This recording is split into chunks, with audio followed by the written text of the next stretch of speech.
Hello, everyone, and welcome to another exciting episode of Bodied, a Cloud9 fan cast. We are coming at you post-Worlds. I'm your host, Havokpus, and I am joined by Frozencreek, as always, my lovely co-host. Hello, everyone. It has been a long time, so it's good. I think it's been at least 2 or 3 weeks. Yeah, the football manager beta came out, so I've been playing a lot of that. Trying to learn Akali, and I guess I'm probably gonna buy Pokemon Sword or Shield on Friday. It weighs $60, so fully expecting it to be fun for like 14 hours. And then like, okay, well that was fun. I'm on the fence after some of the information that's come out about it. I've kind of held off on getting it, but I may get it once it becomes cheaper. I don't think it's going to. I mean, it'll get down there eventually. I mean, a Splatoon 2, I think, is still $60, and that was one of like the first games that came out on it, I think. Huh. I personally don't think it will. I thought of buying it used, but I don't really want to pay $50 for a used game in 2 weeks if I can just buy it like this week. Yeah, I'm mostly saving my money for probably a new PC or something. So when you have comic book money and PC money to deal with, a quickly put together Pokemon game can kind of take a backseat. Fair, but I don't have any more games on Switch unless I just buy Fire Emblem instead. So I'll probably Also just fair. end up buying it.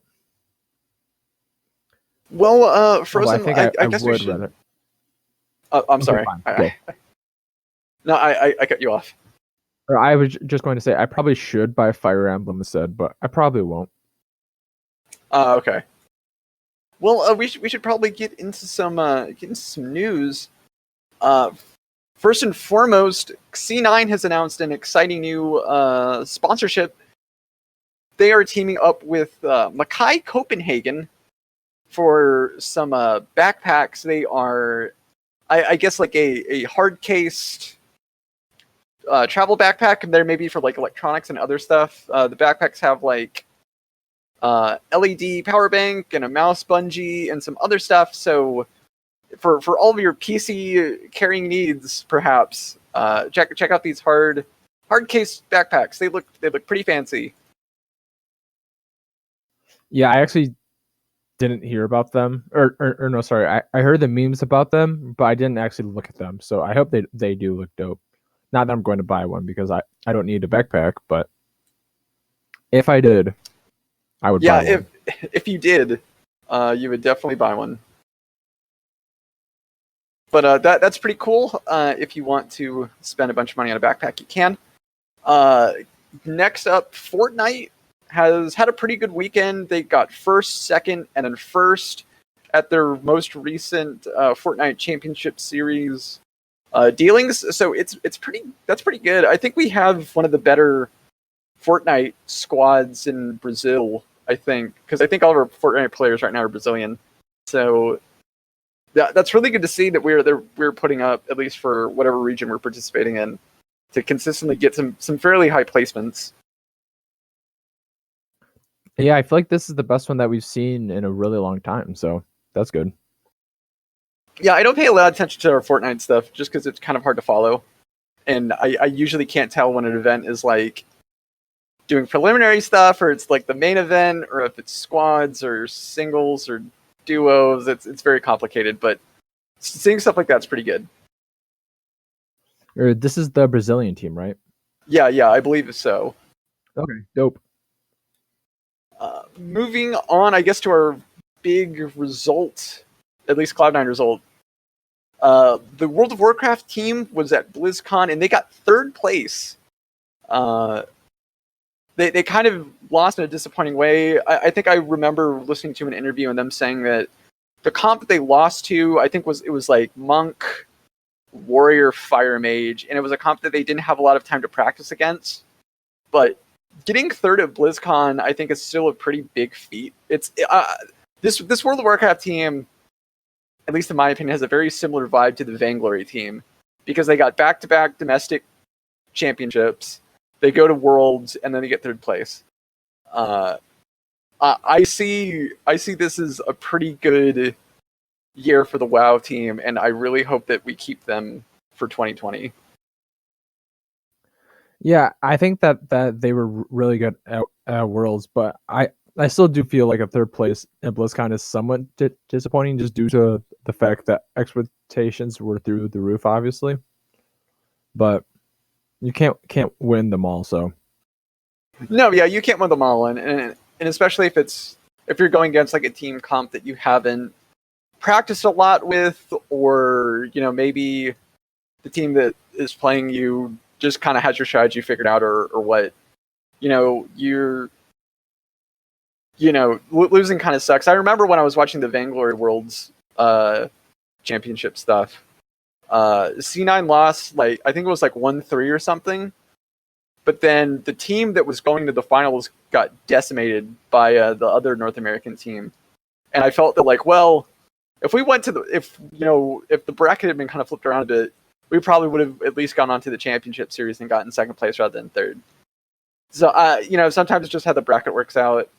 It's unfortunate that we got third, but I think that for being the first year of having Cloud9 have this team, I think this is a pretty great way to end it, all things considered. And I hope that they can do something similar next year, if there is a next year. Yeah, I hope so too. Are there patches and stuff, or do they just keep playing the same exact game? There are, they tweak certain damages and cooldowns and whatnot. WoW is a pretty intricate, competitive space, so I would say if you were to ask me to keep up with all of the change and everything, I don't know what I would be able to tell you. That's fair. I wouldn't be able to tell you much more. Yeah, but it was some fun times at BlizzCon. I'm glad that we got to go, and I'm glad we got to place fairly high. And hopefully we can see more of the team from the future. But moving on to some Overwatch League news. This is something that I have been very invested in. Yes, you have. I can vouch for that. It's a team that is it's just very interesting because the championship roster is no more frozen. We have released every single player from the team that has started since season 1 to now. I guess the end of season 2, we have released them all. Badosin is gone. Quartermain is gone. The only one that stayed is Krillin, but everyone else is gone. which is somewhat interesting. Yeah, it is. Oops, sorry, I dropped my mic. I wasn't really expecting us to change the whole roster, I guess, but I'm not surprised. I mean, I'm sure that it was a relatively expensive squad, and they weren't performing to the best of their abilities, so yeah, kind of makes sense. But I guess it's a thing of to me, I expected some radical changes to come in the off season. If you were to ask me, okay, what would you do? And I've said this before on the show, but I would have said keep Prophet, keep Fury, maybe keep Badosin, but then get rid of everyone else and build around them. But then they just got rid of everyone, and it sucks just because that you do have some really high-end talent in Prophet and Fury, and it kind of sucks to see them go. But I think from looking at it from their perspective of how the team as a whole played, they were kind of a mediocre team. For a big chunk of season 1, they really struggled to perform and play like a team. And for pretty much all of season 2, they struggled to play like a team and play well and look good.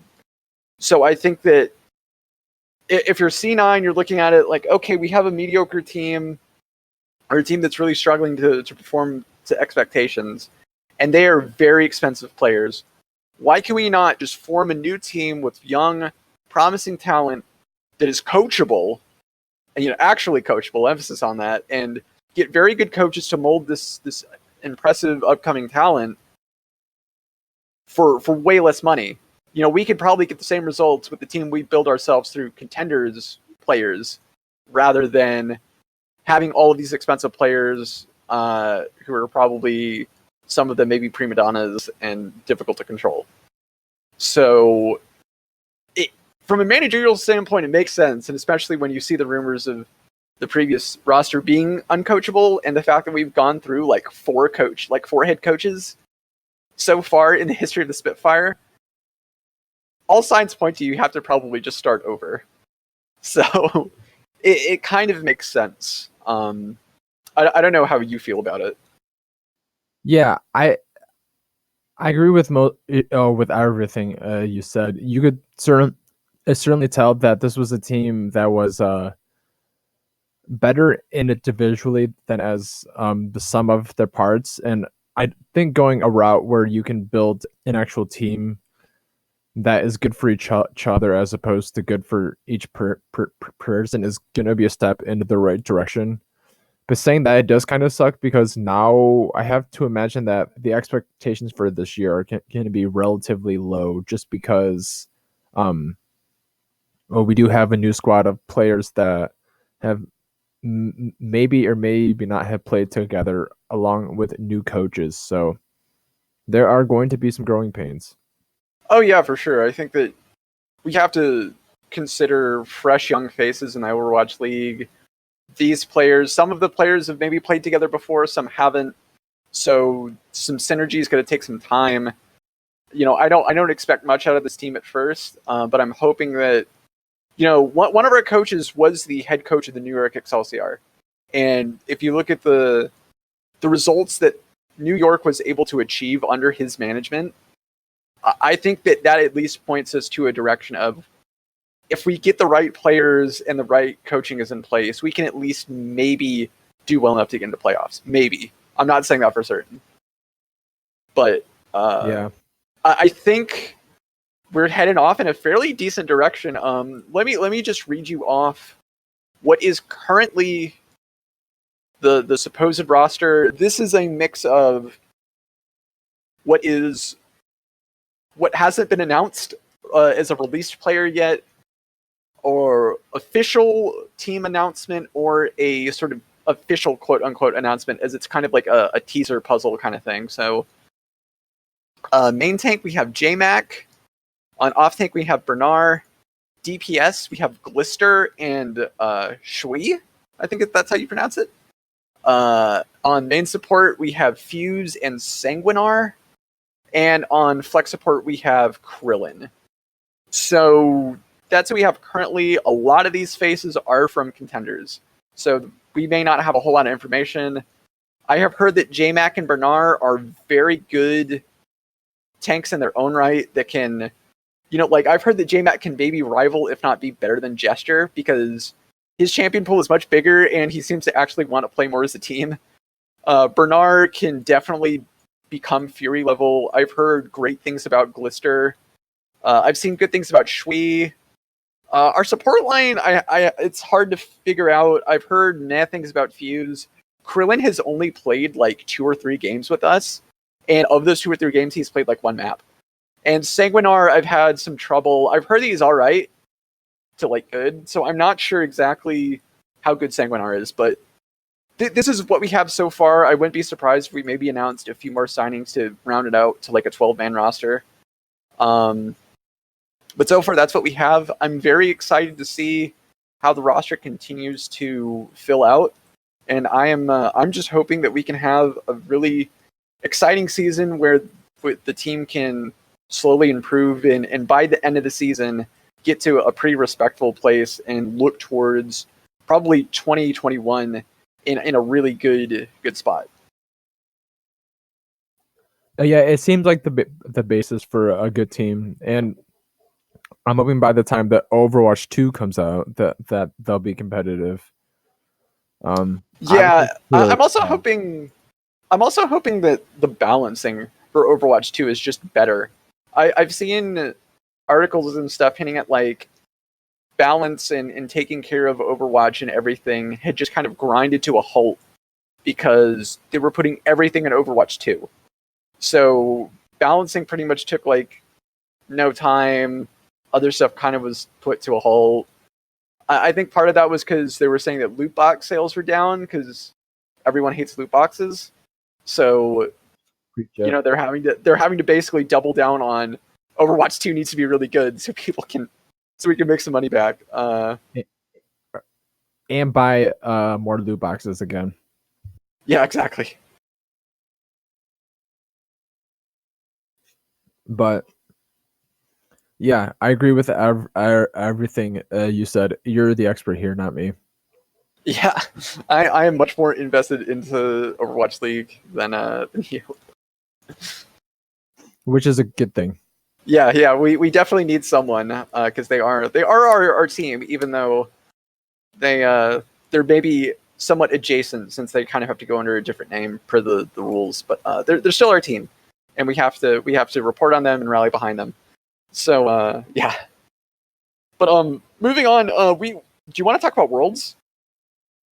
Yeah, I think that's why we delayed the podcast for a couple of weeks. So yeah, we were anxiously awaiting for it to be over so we could actually record. Yeah, my pick'ems got obliterated first match of the first day, I believe. I stupidly had Griffin winning the whole thing, I believe. I don't think I switched that. I had SKT. Yeah, which is better than picking Griffin. Yeah. Maybe there's a chance I switched FPX to winning, but I don't think I did. That would take some like futuristic foresight, Prism. Well, I knew that FPX was good, but I didn't. It felt like going out of group stages that Griffin and G2 were like possibly the two best teams to beat. I think I had it to where I think maybe FPX went on to go to the finals, but I had SKT beating them. Yeah, I think I had G2 beating SKT for some reason. But yeah, it is what it is. What did you think of the performance? The opening ceremony. What was the song called again? I think it's called. What is it called? Yeah, I'm blanking on it. It was something inspiring, I'm sure. You know what? Or while you look that up, I will talk about it. So I actually woke up. Giants. That's what it was. Giants. That's what it was. I thought that it was a really cool concept to watch on a screen. I heard that there were some difficulties depending on where you sat inside the stadium, but I thought that the echo part was insanely cool. Yeah, how they did a lot of the effects was amazing. Technology has come a pretty long way to where you can pretty much like project stuff onto a stage and make it look like it's actually there. Yeah, the echo thing was like above all else, like the coolest part of that performance, which I actually thought was pretty good. My girlfriend saw Key Palmer, and it was like, wait, what? So she was surprised with who they brought in and everything. So it was cool. Again, I was impressed. I thought the effects were better than last year, but I think the song from last year was better. I think KDA is better. If you had to ask me like which League of Legends band is probably the best, I would have to go with KDA. True Damage was all right, but I just didn't think that it didn't have the same energy and it didn't have the same kind of push that KDA's did. And I'm really just not a fan of what's the metal band for League of Legends? I completely forgot what they were called. I don't remember. Oh, it was Pentakill. That's what they're called. Pentakill. Yeah, that's what it was.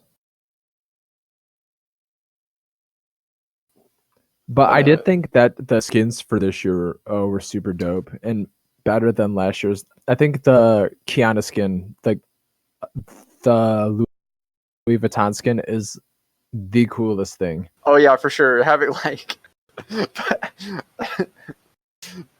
imagine like having like a whole, like contract, like a marketing partnership with Louis Vuitton, and they're like, so what do you want to do? Do you want to make like some purses or like some jackets? No. We just want to put like a Louis Vuitton like weapon in the game. And it's they're just like, fuck. What? Yeah, and it's super dope, so I'm here for it. It does look good. It definitely looks the best. I think that looking at the other True Damage skins, they just look kind of bleh. Like there's nothing really flashy or exciting about them, but the Kiana skin definitely has like the flash factor that you would want. Or yeah, so I'm here for that. What did you think of FPX absolutely destroying G2? Oh man, I was actually just kind of disappointed. I was hoping G2 would put up a bigger fight than how they did in the finals. Like I was thinking like, okay, this is going to 5 games. G2 is going to bring their A game. FPX seems to like definitely have shrugged off any issues that they had in the group stage. This should be a really great match. And I turn it on and it's just slow and G2 lost again. Oh, they lost again. And it was just it just wasn't fun. Yeah, FPX was a class above over G2, and I don't think there was any doubt that they are the best team now because they absolutely destroyed everyone in front of them. So, and it looked like they never quite got out of second gear either. They never seemed to have to turn up their game too much. Yeah, there was like there didn't seem to be a lot of changes that they had to make in terms of their drafting or their play style, which I thought was really surprising. You'd think after like the first game or the second game, G2 would have made something or done some sort of adjustments between games to make it more challenging for FPX to win. But it seemed that FPX like clearly knew what G2 was going to do and didn't need to really adjust anything. Oh yeah, it looked like G2 was trying to in game 1 play to their strengths, and then in game 2 they're like, oh, we just got our ass beat, so we need to start adjusting to their game. But at that point it was just too late. FPX was a step ahead of them in everything, and even trying to stifle their picks and try to pick early game or pick Gragas Yasuo, like none of that worked just because FPX was that much better. And I feel like once you start to change your game up to try and counter someone else, like you're already at a huge disadvantage then. So it just felt over to me after a game and a half. Pretty much. I am happy that Joinby got a championship, especially hearing the story about his wife and his wife telling him to like give it, just give it one more year, and just supporting him and being there for him. It was just so sweet, and I'm really glad that he was able to finally get a championship. And it seemed that, everyone on Fun Plus Phoenix seemed like they definitely did deserve it. And it's great that they were able to get a championship. Yeah, and for being the quote-unquote worst mid laner at Worlds, Dwayne B was pretty good. Oh yeah, for sure. Maybe C9 can get Dwayne B. Oh, I wish, but he would cost probably look like a everything. shell of his former self also in NA. Probably. But I think that pretty much wraps up Worlds talk. I don't have much more to add. Yeah, me neither. Worlds was kind of an open and shut book, honestly. We could talk a little bit about off-season stuff. I mainly just want to talk about it just because there's been a lot of rumors, some of which have been pretty ridiculous. There was one where it was like Sneaky's going to player support. We're going to get Sven to be our ADC, which to me makes no sense.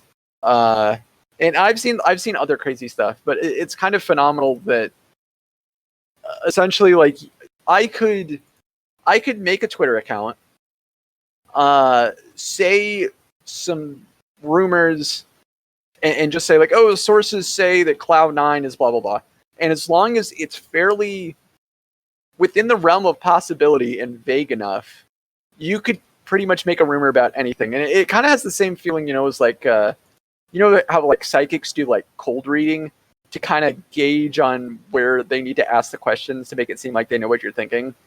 It feels kind of like that. And it's just kind of ridiculous that it's gotten like this out of hand. I mean, when you say that it has to be somewhat believable, I don't even think it has to be somewhat believable. Like, there were reckless to Cloud9 rumors based off some random Spanish podcast that seems like they are a B tier source at best. And there's this skeleton dude who's apparently like this racist, misogynistic prick who knows everything, despite the fact that he doesn't seem like anyone in esports would associate with, just based off his personality. I've actually been watching Skeleton's Twitter, and it's really weird because some of the stuff he says is very broadly rumored, and sometimes he'll be right. So I'm not sure like how close he is, because some stuff he'll be like, hey, yo, 100 Thieves is about to announce Zix at like 10. And then sure enough, when 10 o'clock rolls around, they announce Zix. So it's a thing of like, I'm not sure how close they are. I'm not sure how like they're getting their info, if they're like right. It's really weird, especially when some of the rumors that they're throwing out definitely seem to be either like trolling or very much like this is at best a guess, but they're not like really veiling it as a guess. So it's really weird, and it's a very frustrating situation. Yeah, but it basically is just him saying 100 rumors over 2 weeks, and if 10 of them are right, because maybe he does have a friend, or he has a friend of a friend who is giving him something, like, he doesn't have any accountability or anything, so he can be wrong 90 times out of 100 or 95 times out of 100, and people will still be like, oh, he's so good, he got these 5 correct. And a lot of that is just like in soccer transfers too. There's so many. I feel like it's a little bit better now, but maybe that's because I don't pay attention to it as much. But there's people saying this guy's gonna sign for Liverpool, and it's like, not even a chance in hell this guy was ever going to be even like even thought of by the team as someone that they're going to sign. Right. And even then, like, a lot of this is kept relatively close, I'm sure, inside the org. And a lot of it is based off second and third hand rumors. Like Jacob Wolf, I think he's almost always correct. I think that's because Jacob Wolf is, one, credible, and two, I think he is fairly, through the amount of work that he has done to get himself as deep into the scene as he has, pretty much, and this is what I imagine it is for a few other people, like Halo of Thoughts is someone who usually leaks roster news before it happens, but basically Jacob Wolf asks the org, like, hey, do you have any signings that you want to leak? Or any information that you may want to give us, and at the org's discretion, they could go, yeah, we want to, for example, like the news that Sven Skaren and Zazel could be going to Evil Geniuses, or another team. That's something that probably Cloud9 chooses to give out at their own discretion, and if they say it's okay, Jacob Wolf can then publish it. But, I imagine that he is a rare case, probably, and I think that's why his information is usually trusted. Yeah, and he seems to be like the only like A tier source. If the highest is A plus, um, I think I would trust Travis Gafford if he said something. If he came out and said this was happening, but besides that, I don't listen to anybody else because all of it is BS. But even with something like this evil genius stuff, like it could have just been something leaked by Jack to throw people off of his scent. Like if Yeah, ever it thinks could that be. Cloud9 is looking for supports, junglers, and top lane, there's like they're not going to expect him to be sliding into Ruckus's DMs trying to sign him. So Yeah, it could be. it's a lot of mind games. Uh, Basically, I believe up until now, everything, any sort of agreement that is made, it can only be done verbally. Because I believe the signing window to start new players doesn't officially start until the 18th. So until Monday, any and all signings that are made at this point are simply verbal contracts. And I think I heard that's why maybe the Evil Geniuses deal is on hold, and maybe they're shopping Svenskar and Zazel around. Maybe they're not. Who knows? Until the 18th, there are not most likely going to be any official announcements towards any sort of roster. So we can only wait until then, really, for official news to probably happen. Yeah, I think I'm hoping that our roster drops shortly after them because I've been refreshing the Cloud9 subreddit a little more than I normally would, just because I like the adrenaline, a rush of seeing everything. But I will say the worst feeling was seeing that Jensen was going to leave. So there are good and bad things that can happen. But speaking of confirmations, this has been confirmed. Reaper is he's been thanked for his service, so he's coming back. I legit, when I saw that at first, I had a little bit of a heart attack because at first I just saw the thanks, so I'm like, oh god, they're gonna release Svenskeren, and then it said Reapered, and then I'm like, oh no, we're gonna get rid of Reapered, and then it said, hey, he's gonna be coming back for more. This is just to thank him for his many years, and I'm honestly happy about this. I don't know about you, but I'm happy just because that from a, say what you will about his drafts, and we have, but I think when you go from looking at just a team leadership and a talent development approach, Reaper is probably the best thing to ever happen to Cloud9, and I am glad that he can continue to stay and work with us. Yeah, he was really the one who stabled the ship post High, because High was like High was like Doinby before Doinby was Doinby. Obviously he was not as good technically or tactically as Doinby, but at the time he was like almost like the brainchild of League of Legends at that point. So we lost a lot when he left.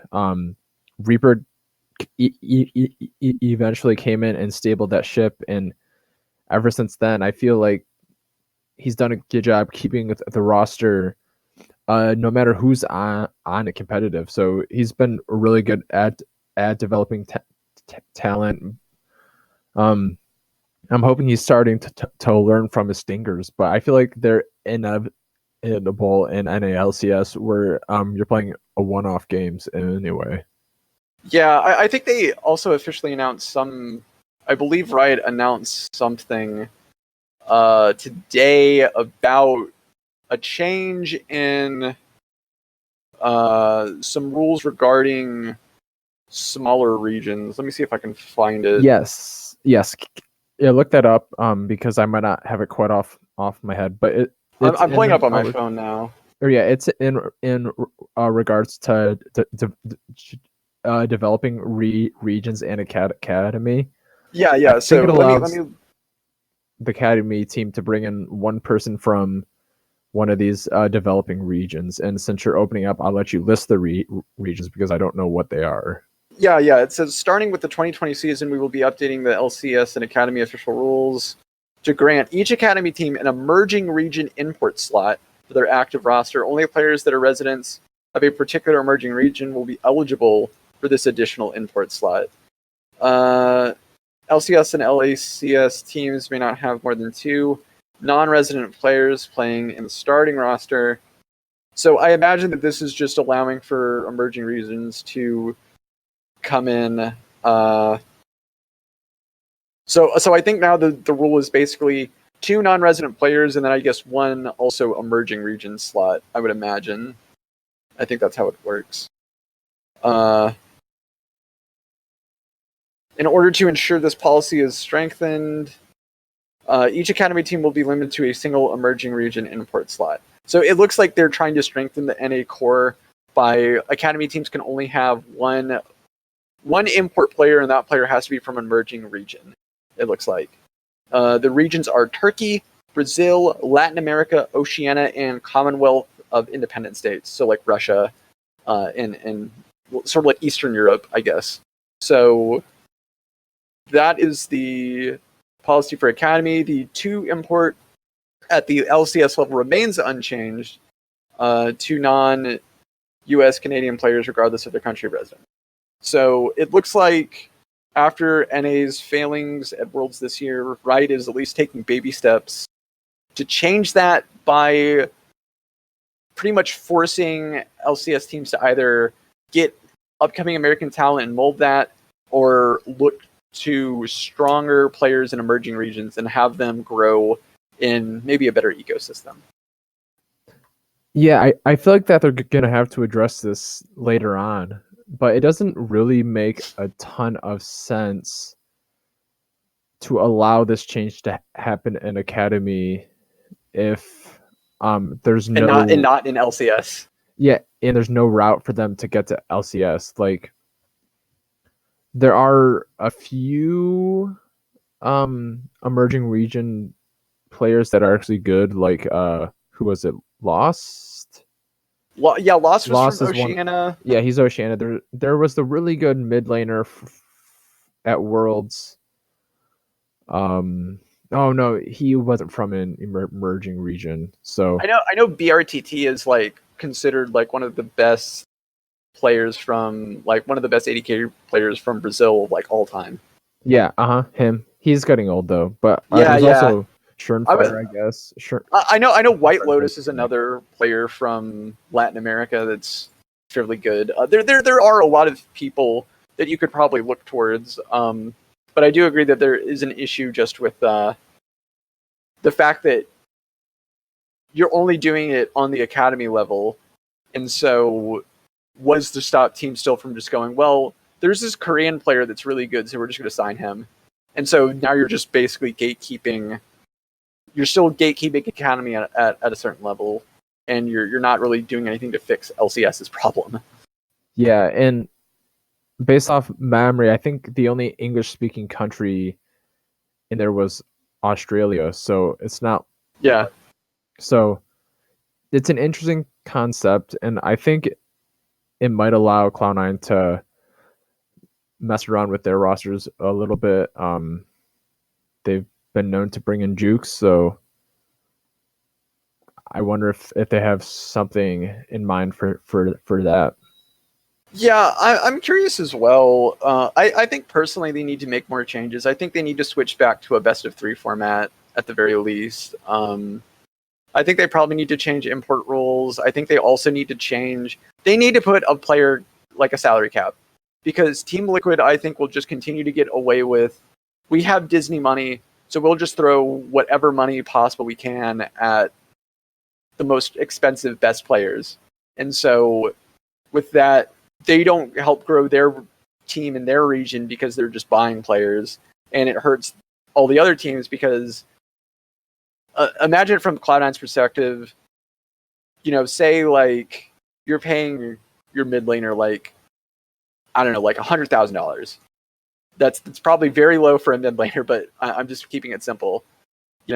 If Team Liquid is paying their mid laner $500,000, eventually players are going to ask, well, he's getting $500,000. Why can't I get that much? And it causes a whole other issue of trying to get players and being competitive with salaries. And I think that's not good for the scene if salaries just kind of get out of control, especially when you have spending like Team Liquid.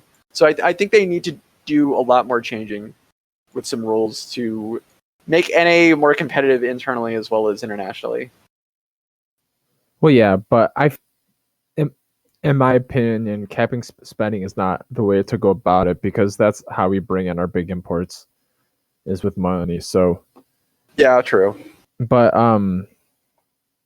to add on to one thing right there, and then I think I'm pretty much out of stuff.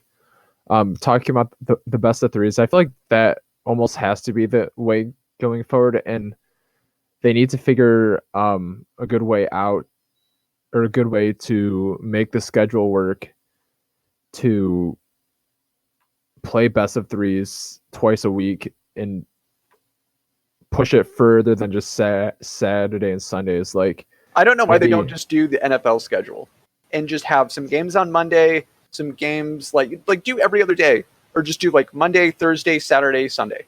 It would make it would make it so much easier for people to watch games and watch all the teams if you just spread out the games throughout the week rather than having to try to cram it all in on the weekend. Yeah, I was thinking like maybe like you do Monday, Tuesday, Thursday, Friday, and then there's a Super Sunday where there's 3 best of threes and it goes for 6 or 7 hours, and then everyone else is split up between the other 3 or 4 days is what I want to see. Because the reason I bring that up is because in the spring, just the spring, FPX played 41 matches. For reference, in LCS, every team plays 36 regular season matches between both splits. So they're already playing 5 games more than we do throughout the whole year in just one split. And if that doesn't account for playoffs, that doesn't account, or that's purely regular playoffs. So even if you win 3-0 twice, you're still only playing one more match than FPX. So that's a big difference. And even if you think that best of threes don't make the scene better, just the quality of games is different on stage, and there's more time to just play. Like,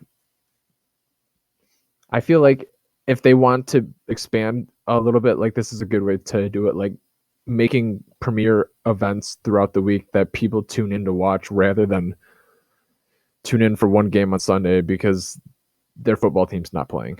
Yeah, and I think that, historically, if you look at NA as a region, I think our most competitive probably was when we did have best of threes.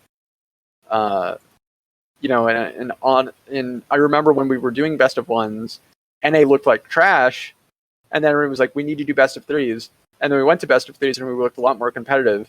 And then Riot was like, hey, you guys know what we should do? We should go back to best of ones because we need to fit all the games in and other stupid bullshit. And then look what happened. We're less competitive as a region again. So I definitely think that best of threes could at least do some good. Yeah, I'm all in on best of threes. So, but we'll see. I doubt it's coming this year. Maybe it could. I guess that we still have 3 months until the season starts or something like that. If anything, it probably won't happen until like summer split. If we're being like optimistic. Yeah, optimistic at best. So I guess we'll see.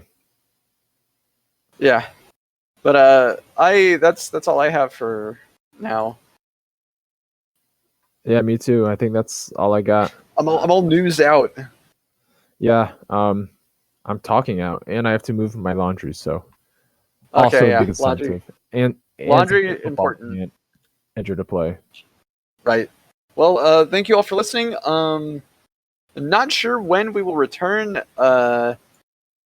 We'll probably do every other week unless some big news comes out, or we might do a mini episode. It kind of just depends. But thanks for listening, and we'll see you when we see you.